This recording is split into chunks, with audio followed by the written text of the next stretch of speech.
शीशा ऐसन बा बाकिर आईना ना हो। शीशा ऐसन बा बाकिर आईना ना हो। दोनों के अजब रिश्ता बा, दोनों के अजब रिश्ता बा। आपन होके भी आपन ना हो, आपन होके भी आपन ना हो। गोड़ लागतनी हेरा से अभिनंदन मरुआ लोग के अपना कार्यक्रम जौना के नाम हो खूटा ठोक के। अब रुआ लोग बताई कि नीतीश रही हैं कि जई हैं। अब रुआ लोग से पूछा तनी कि नीतीश बाबू रही हैं कि जई हैं। खेला तो रचा गई बा बरियार। रुआ सुन ले हो कब कि जे कुछ भी पटना में चल रहा बा ओकरा से बेसी हड़होड़ मचल बा दिल्ली में। नीतीश कुमार जी यहाँ तक ले कह दिले, खुल के कह दिले कि उनका कुछ पता नहीं है। अब ई बताई कि जे घर के मुखिया होके ओकरा ई पता नहीं है कि के का करता, के केने बिहट गइल बा, के केने राजनीति बनावता, के केने गिरल बा, के केने बुखाइल बा, के केने पियासल बा। ये बात के पते नहीं है। कैसन मालिक मानी रुआ? या तो रुआ झूठ बोलता नहीं या फिर आपन रुआ साख बचावता नहीं। कारण कि नीतीश कुमार जी के पता ना होके कि जदयू में का हो रहा बा, ये असंभव बात बा। नीतीश कुमार जी के तबो पता रहे जब जॉर्ज फर्नांडिस पार्टी के प्रमुख रहन। ओहू घड़ी नीतीश कुमार जी के पता रहे जौना घड़ी शरद यादव रहन। अब नीतीश कुमार जी आरसीपी से डरा गईले कि आरसीपी के आगे बढ़ावे खातिर या आरसीपी नीतीश कुमार के बतावत नहीं कौन। ई बात बा। अगर ई बात बा तो ई खतरनाक बा जदयू खातिर भी और बिहार खातिर भी। कारण कि कोनो ऐसा पार्टी इस राज्य में सरकार चलावे और ओकरा मुखिया के पता ना होके कि ओकरा पार्टी के लोग का कर रहा बा। एकरा मतलब बा कि धोखा हो रहा बा। अगर नीतीश कुमार जी के पता नहीं है तो ये बात निश्चित रूप से कहीं ना कहीं चिंता के कारण बा बिहार के लोग खातिर। अब एकरा मुख्य मुद्दा पर हुआ आ जाई। नीतीश कुमार जी अपन साख बचावत रहे ऐसे कि 2019 में जौन मंगले रहन उनका भेटाइल ना रहे और तौना के चलते वो खिसिया गई रहन, रिझिया गई रहन और दिल्ली से पटना आ गई रहन। बात एजेले ना रहल। एकरा बाद के बात रुआ समझी। एकरा बाद रुआ लोग के पहलू बतौले बनी कि नीतीश कुमार जी के जब दोबारा मंत्रिमंडल के विस्तार होके लागल, केंद्रीय मंत्रिमंडल के, तब भी मौका मिला रहे और तब भी बात पूछल गई रहे कि मंत्रिमंडल में शामिल हो कब। नीतीश कुमार जी ना भई रहन, ओकरा पीछे कारण रहे। लेकिन ई नीतीश कुमार के बात हम कहता नहीं, भारतीय जनता पार्टी के बात एकरो से खतरनाक बा। आखिर भारतीय जनता पार्टी और केंद्र में पूरा मजबूती से रहे वाला भारतीय जनता पार्टी के नेता नरेंद्र मोदी और अमित शाह नीतीश कुमार से इतना डेराइल काहे बढ़न। और ये अगर डेराइल बढ़न तो इस डेराइला के उनका फायदा और घाटा काहे नहीं के बुझात। अगर फायदा घाटा बुझाता तो या तो रणनीति करता रहे, राजनीति करता रहे, या भीतरे भीतरे कोनो लमहर बरियार खेला रचले बड़े जौना से कि नीतीश कुमार जी के कबहुओं उठा के धोबिया पछाड़ दे दी। यह बात के लेकर के अब चर्चा भीतरे भीतर चल गई बा।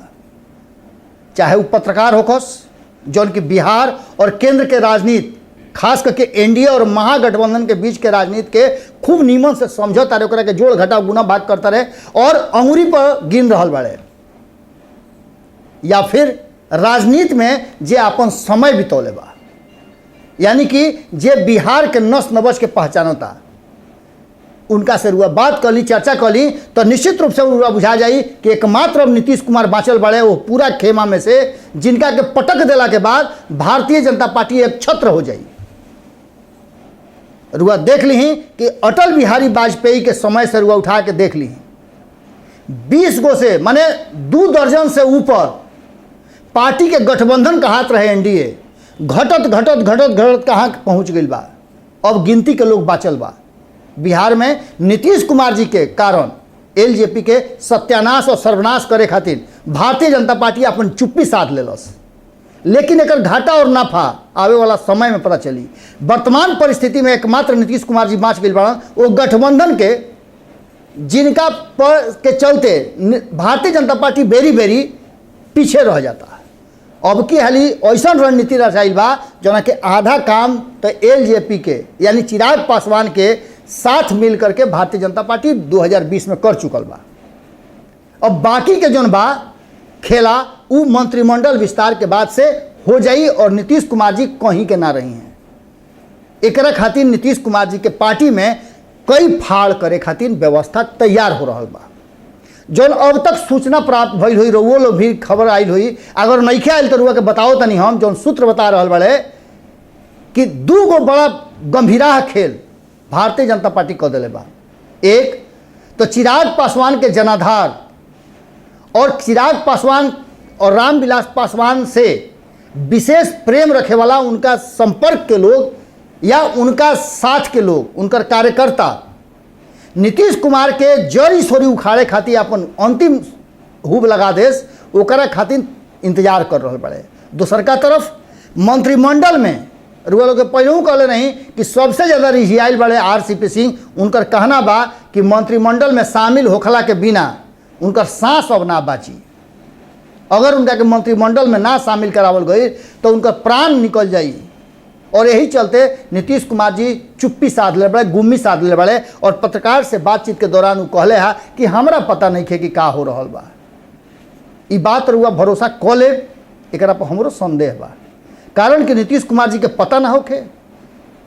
नीतीश कुमार जी वो शख्स हवे कि एक एक चीज़ के पता करेले। जब वो अपना मंत्री लोग के विभाग पर निगरानी रखेले तो RCP सिंह के पीछे वो आदमी ना लगौले हुई हैं। खैर, नरेंद्र मोदी से मुलाकात के सूचना आ रहा बा और इस सूचना के बाद कहल जा रहा बा कि अब मंत्रिमंडल विस्तार में जदयू शामिल हुई।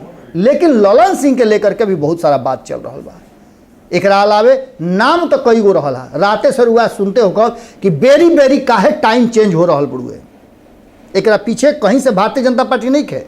भारतीय जनता पार्टी के अगर मंत्रिमंडल विस्तार में अपना लोग के शामिल करे के पड़ित और उतने तक मामला रहित तो अब तक ले मंत्रिमंडल विस्तार हो गई, शपथ ग्रहण भी हो गए रहित। भारतीय जनता पार्टी लगातार अपना पार्टी के अंदर नया नया प्रयोग कर रहा बा और प्रयोग में कई लोग के मंत्रालय छिना गई बा। इस्तीफा देवे के सिलसिला जारी बा। रुआ देखले ओकर स्वास्थ्य मंत्री इस्तीफा दे दिले, श्रम मंत्री इस्तीफा दे दिले, उर्वरक मंत्री दे दिले, शिक्षा मंत्री दे दिले। ये सब लोग इस्तीफा दे रहा बा। कई लोग दिल्ली के खातिर फ्लाइट पकड़ ले बा, कई लोग प्रधानमंत्री से भेंट कर ले बा। लेकिन जेकरा भेंट करे के रहा वो अभी तक ले भेंट नहीं कैले। भेंट करे के रहा नीतीश कुमार के। नीतीश कुमार 1 सप्ताह रह के अइले दिल्ली में, लेकिन भेंट ना भइल। अब रुआ समझ सकता नहीं कि पार्टी बचावे खातिर नीतीश कुमार जद्दोजहद कर रहा बड़े। और अगर मंत्री खिसियात रहे, कुछ कहत रहे तो उनका के एकोरा में बुला के जब RCP सिंह एजा नईखन रह तब उनका के समझावत रहे। रुआ बार बार सुन लो तेजस्वी यादव और लालू प्रसाद एगो टैक्स के बारे में कहले, RCP टैक्स। ई टैक्स नीतीश कुमार के कहीं ना कहीं गर्दन के घेघ बन गई बा। यह पूरे प्रकरण में भी बुझा रहा बा कि RCP टैक्स के मामला रहे। जौन रुआ मदन सहनी वाला मामला समझनी, वो मामला में कहीं ना कहीं बुझात रहे कि वो खेला वो सही रचायत रहे। ये सारा बात के लेकर के अब खेल बदले वाला बा। एक तरफ जहां उपेंद्र कुशवाहा के ले आना, जब नीतीश कुमार उपेंद्र कुशवाहा के इतना कुल भइला के बाद अपना घिरी ले आ सकेले, अपना गर्दन में लगा सकेले, गले मिल सकेले, तो भारतीय जनता पार्टी LJP के संग ना मिल सकत रहा। चिराग पासवान के आत्मसात ना कर सकत रहा, जो कि 24 घंटा हाथ जोड़ के खड़ा बाड़े कि हम हनुमान हई, हमरा के बुलावो। लेकिन ऐसा ना भइल। और ना होके के पीछे कारण सिर्फ अतने मत बुझी कि छोट मोट कोनो बात बा। एकरा में बहुत बड़ा game plan Bharatiya Janata party रच ले बा और ये गेम प्लान बहुत जल्दी रुआ लोग के नज़र भी आ सकेला। इस सारा खेल में एगो बात रुआ लोग से कहब और यह बात के रुआ लोग से सवाल पूछता नहीं कि का नीतीश कुमार जी रही हैं कि जई हैं। रउआ लोग का कहता नहीं, वोट रउआ लोग दिले बानी और रउआ लोग नीतीश कुमार खातिर वोट दिले बानी। ये बात रउआ लोग के कहे के हुई कि रउआ लोग यही खातिर वोट दिले रही कि नीतीश कुमार बिहार के मुख्यमंत्री बनस। आज भी तेजस्वी यादव लगातार बड़ा पार्टी होते हुए इंतजार में बाड़न। रोज कहत रहे कि सरकार गिर जाई, रोज ही कहत रहे कि सरकार हम गिराई काहे खातिर वो अपने गिर जाई। का वो स्थिति आ रहल बा? का भारतीय जनता पार्टी कोनो राह चुन ले बा? कारण कि भारतीय जनता पार्टी जना तरीका के एक्ट करता ओकरा से यह बुझाता कि भारतीय जनता पार्टी बिहार में जे कुछ भी हो रहा बा ओकर असर जोड़ घटा गुना भाग उत्तर प्रदेश के जोड़ के कर रहल बा। इस सारा बात में एक बात तो जरूर बा कि ओकरा वादा के खुराक हलचल मचा देलस। ओकरा वादा के खुराक हलचल मचा देलस। कारीगर बड़ी बढ़िया है ख्वाब बुने वाला, बुनियाद बना देलस। फिर काल भेंट हुई यही ठेहा पर, तब तक ले देश और बिहार के राजनीति में ढेर कुल बदल जाई। लेकिन भारत लाइव एक एक मिनट सेकंड रउआ लोग के हर छोट बड़ खबर से अवगत करावते रही। अगर रुआ भोजपुरिया बानी तो रुआ सबसे मीठ भाषा के संदेश वाहक हई। यह बात के याद रखब और भोजपुरी के मान सम्मान देवे खातिर भोजपुरी में बोली बतियाई।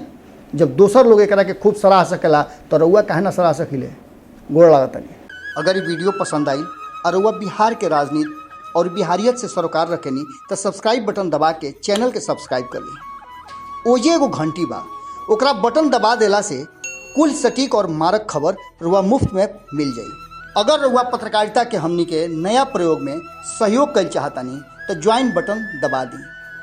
पेटीएम नंबर नोट कर ली 9386816700। धन्यवाद।